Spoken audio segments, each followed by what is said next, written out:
Welcome to Sikh Cast, brought to you by Sikh Research Institute, illuminating every path.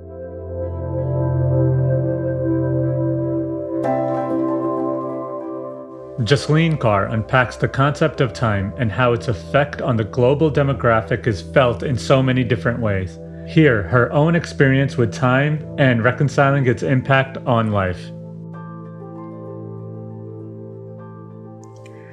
Reflecting on time, one becomes the willing servant. Having created creation, that one is pervading in it. Reflecting on time life, one becomes the willing servant. Creator is pervading. Value cannot be established. If value is established, then it cannot be described. Those reflecting on religious law rituals without insight, how can they cross the world ocean? By bowing before faith, by conquering the mind. Then whichever direction I see, in that direction, that one is present. Guru's company is not obtained this way. It is not near nor far. Nanak, eternal wisdom is received when the mind remains in the presence. 7 islands, 7 oceans, 9 planets, 4 Vedas, 18 Puranas. O all-pervading, you pervade in all. O all-pervading, all are pleasing to you. O all-pervading supporter of creation, all living creatures meditate on you.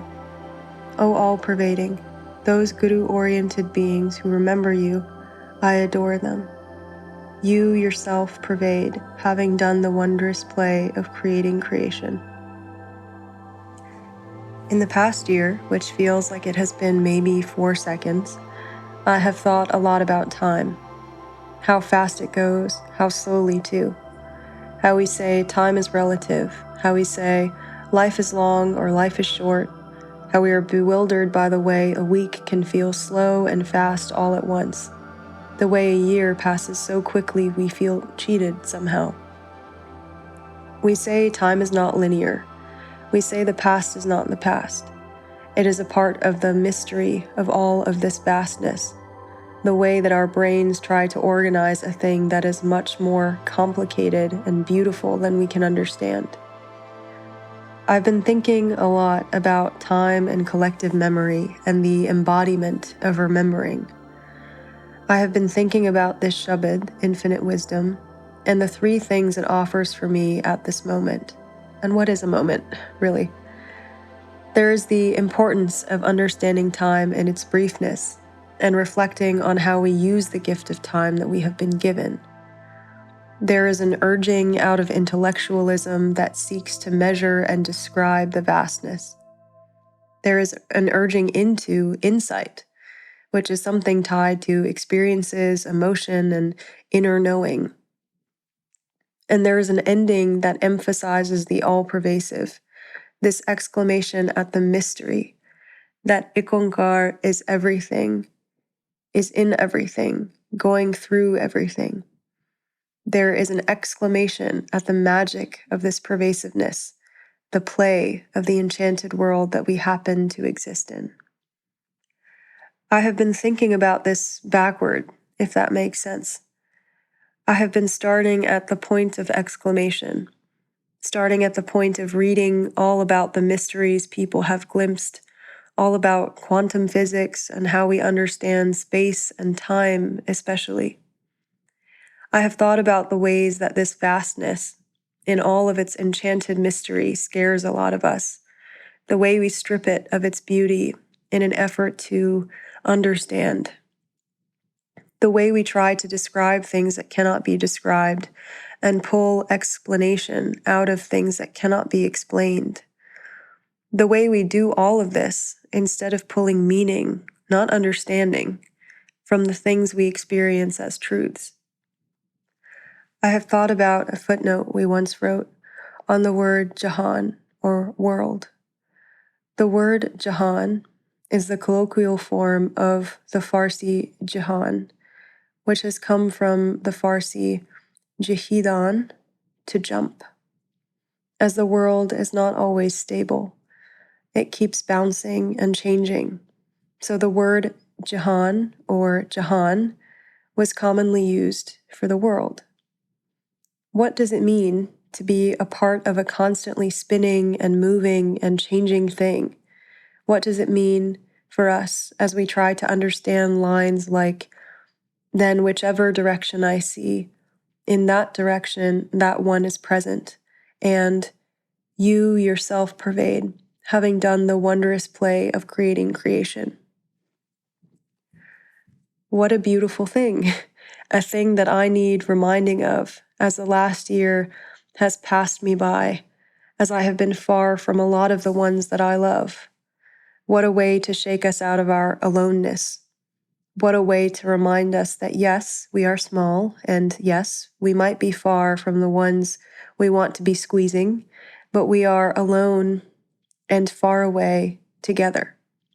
We are spinning in our small orbits in tandem, bouncing and changing and moving as tiny pieces of the vastness and the play of creation. What if all of that moving in mystery means we can hold each other's hands if we want to, even without being physically next to each other? What if it means we can hold the people we love in our hearts as we spin around in this dream, on this rock, dancing our faraway dances?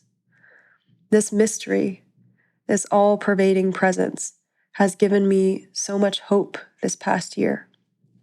What does time feel like? As for the urging out of intellectualism that seeks to measure and describe the vastness, and an urging into insight, I have read those books. I have exclaimed at how little we know, and how the little we do know is enough to make me bowl over in awe of all of this. I have thought so much about time and how it feels, instead of how to measure it. I remember coming home once, for the first time in a long time, sleeping in my childhood bedroom and being surrounded by this weird museum of my life and remembering things as they were and seeing things as they are. I keep thinking about how we do all of these things that become routine and then time sort of takes them away, but we don't even notice. Like how we all used to pull weeds in the yard together on weekends, or how we used to play soccer in the backyard after school and sell lemonade in the summer, or how the tree outside my window used to be a giant white dogwood. I don't know when we stopped doing those things, and I don't know the exact moment when things as they were then became things as they are now. Time is funny that way. I remember thinking then that time was cruel that way, wishing that I had realized sooner that everything is just moments, but we can make them heavy and slow if we want them to be, if we sit in them long enough, if we hold them in our hands and memorize them as best as we can before they have done the thing all moments must, and slip away. I remember having daily crises last year, or maybe it was the year before. Maybe it was both. I remember feeling hopeless, watching the world unfold itself into something horrible. I remember watching people who were suffering ingest false narratives being fed to them by those in power. I remember watching people who were angry and scared and desperate to blame someone, blaming the most vulnerable. I found myself wondering if it was possible to grab an entire population by their metaphorical shoulders and shake them out of their bigotry, show them how all those powerful, horrible people were tricking them, how they would eventually suffer too. And I remember wondering how much longer any of us could exist this way, moving at breakneck speed toward global disaster. My friend Lena had told me that someone came to talk to the surgeons at her residency program about how teens are experiencing desensitization due to normalized violence in their daily lives. I felt myself becoming numb during that time, maybe because my brain was trying to protect my heart. I still worry that we are all becoming numb. Guru Nanak Sahib talks about how in times like these, and by times like these, I mean times like 1 and 2 and 3 and 4 years ago, and times like all the years to come, people wander around like ghosts, giving in instead of snapping out of it, instead of standing up. 2 years ago, when protests were happening all over India, my friend Muskan messaged me about these strange times. How studying conflict and violence in a classroom made it seem so dead and so gone, so impossible and so far away. Silly, I guess, to think that book had been closed, that we would have learned by now. I remember that when I walked around Delhi in 2019, something felt different. Like all its wounds were still open, like there was something heavy in the air. I remember that when I landed in Delhi in 2020, it felt the same, like all its wounds were still open, like there was something heavy in the air, like places carry the past. Because the past is not dead, it's not even the past at all. This is how time feels to me. A thing and not a thing, real and not real, memory, nostalgia, trauma, absence and presence, a thing that gives life meaning, a thing that holds wounds in our collective memory, a thing that is relative to a lot of things, a mystery, a mystery, a mystery. Past and future become present. Guru Tegh Bahadur Sahib in Slok Mahalla Noma urges us to sing praises of the One. Begin at the tongue, he says. Begin at the ears. Keep going until praise becomes remembrance, till remembrance becomes identification, till you become insightful and fortunate, till you feel the presence, till it turns you into the one light, till there is no difference between you and the One. Inni Kaur once translated Bhavir Singh's narrative on Guru Nanak Sahib meeting the Siddhs, proven ones in yogic order, at Mount Sumeru. I've been thinking about this excerpt. The Siddhs. Through our practice of Hatha Yoga, we are able to live for hundreds of years. How do you win over the span of life? The Master. When consciousness is permeated in Nam, identification, one experiences an awakening. An awakened person is living in the presence of the divine. Past or future become meaningless. The present moment becomes the past and future moment. The person immersed in Nam is in all moments, past, present, and future, thus winning over time. The body is only a dress. What is the advantage of prolonging life by controlling breath? You are neither enjoying the body nor the consciousness. What is the benefit of living a lengthy life in unconsciousness? This is how I understand that second line. Reflecting on time life, one becomes the willing servant. This is not, I don't think, guidance toward obsessively attempting to draw up our own accounts of our lives, weighing our deeds and trying to find out whether we have done enough or done things the right way. We are all trying to win over time. We are desperate to do this. We are worried about running out of it. We are sometimes unable to even see that it is passing us by. When we live in the presence of Ikonkar, when we identify with the vastness of Ikonkar, when we remember Ikonkar, past and future melt into the present. This is how we win over time. This is how we stop worrying so much about running out of it. This is how we stop worrying so much about what we have and what we have to lose. Guru Tegh Bahadur Sahib describes in Slok Mahalla Noma a carefree way of living, a freedom that is rooted in remembrance and praise and identification, a way of living that erases our concern with time in a material sense and replaces it with only an understanding of time in its limitedness. Thus, the responsibility we have to use our time wisely. I have been thinking about how the past and the present and the future happen in tandem, that we walk with all the versions of ourselves that have existed and will exist, that we walk with all the people who love us, have loved us, will love us. That this kind of play happens in tandem, where time is not what we think it is. And that is also how collective memory and collective history inspire us so deeply, move us and make us willing to fight for things that so many before us fought for, that so many after us will fight for.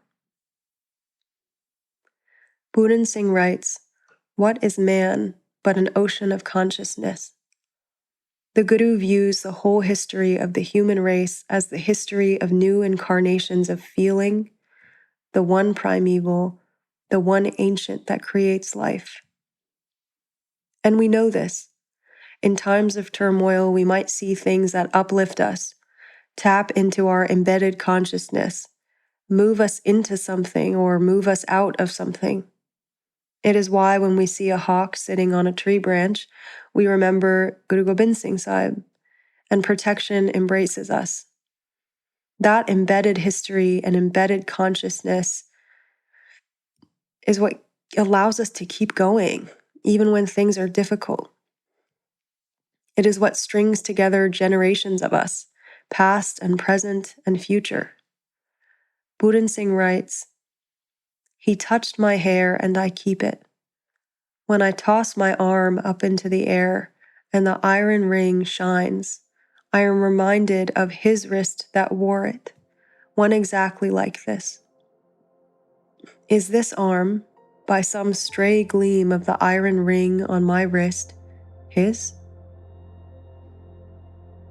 When we hear, see, and feel the gifts left to us, we enter the realm of remembrance, and we move into a circular dance of time where the past is no longer the past.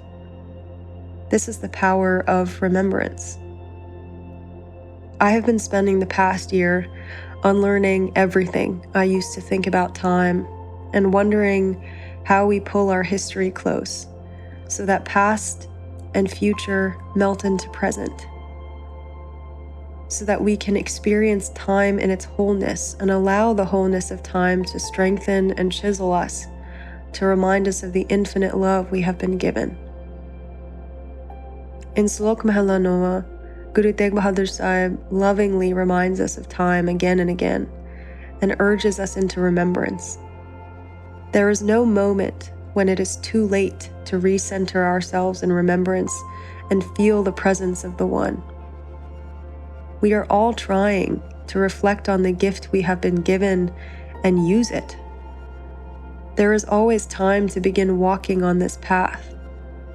And when we do this, when we remember that we are here only for a moment, when we understand that the body will return to that from which it came, past and future melt into the present, and we do the things that we are meant to do.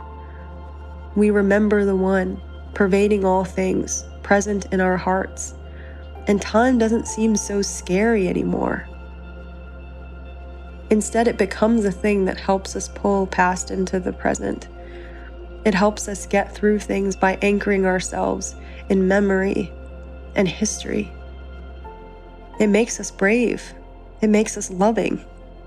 It allows us to glimpse a little bit of that mystery of the 7 islands, 7 oceans, 9 planets, 4 Vedas, 18 Puranas, the wondrous play of the all-pervasive. It helps us understand that we are a part of the vastness, and that in whatever direction we see, the One is present. And most importantly, it helps us understand what we are here for. Remembrance.